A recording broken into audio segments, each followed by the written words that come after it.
Good evening friends, welcome to the jobs Adda. So ఈరోజు one more interesting నోటిఫికేషన్తో వచ్చాను.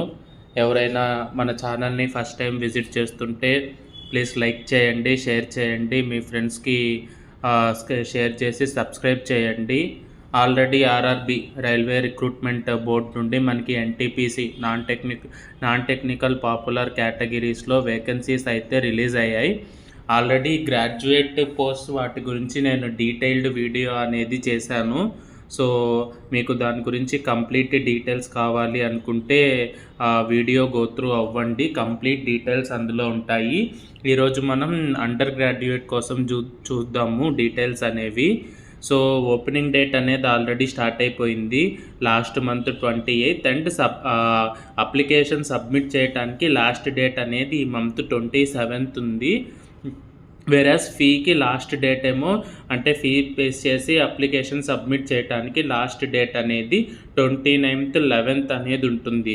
కింద మీరు చూస్తే మొత్తం నాన్ టెక్నికల్ పాపులర్ కేటగిరీలో అండర్ గ్రాడ్యుయేట్ అంటే 12th మీద మొత్తం 4 పోస్ట్ అనే కేటగిరీలో హైరింగ్ అనేది ఉంది. Commercial come ticket clerk, account clerk cum typist, junior clerk cum typist and trains clerk అనేసి. సో మొత్తం ఈ 4 కేటగిరీస్లో హైరింగ్ అనేది నడుస్తుంది. టోటల్గా 3058 వేకెన్సీస్ అనేవి ఉన్నాయి. ఏజ్ లిమిట్ అనేది వచ్చేసి 18 to 30 years అనేది ఉంటుంది. ఏజ్ లిమిట్ అనేది క్వాలిఫికేషన్ అనేది 12th ఇంటర్మీడియట్ మీద ఉంటుంది. అండ్ 50% ఆఫ్ ద మార్క్స్ అనేది మీకు ఉండాలి. అండ్ మీరు 18 to 30 years లోపల మీ ఏజ్ లిమిట్ అనేది ఉండాలి. సో సెలక్షన్ ప్రాసెస్ అనేది చూస్తే కంప్యూటర్ బేస్డ్ టెస్ట్ అనేది ఉంటుంది. మొత్తం ప్రిలిమ్ 2 స్టేజెస్లో ఈ టెస్ట్ అనేది ఉంటుంది. 2 స్టేజెస్లోనూ 90 మార్క్స్కి ఉంటుంది టెస్ట్. ఫస్ట్ స్టేజ్లో మీకు మొత్తం 100 క్వశ్చన్స్ వస్తాయి. సెకండ్ స్టేజ్లో మొత్తం 120 క్వశ్చన్స్ అనేది వస్తాయి.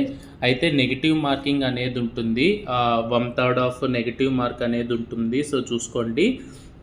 And as well as fees అయితే మొత్తం 500 అనేది ఉంటుంది అప్లికేషన్కి.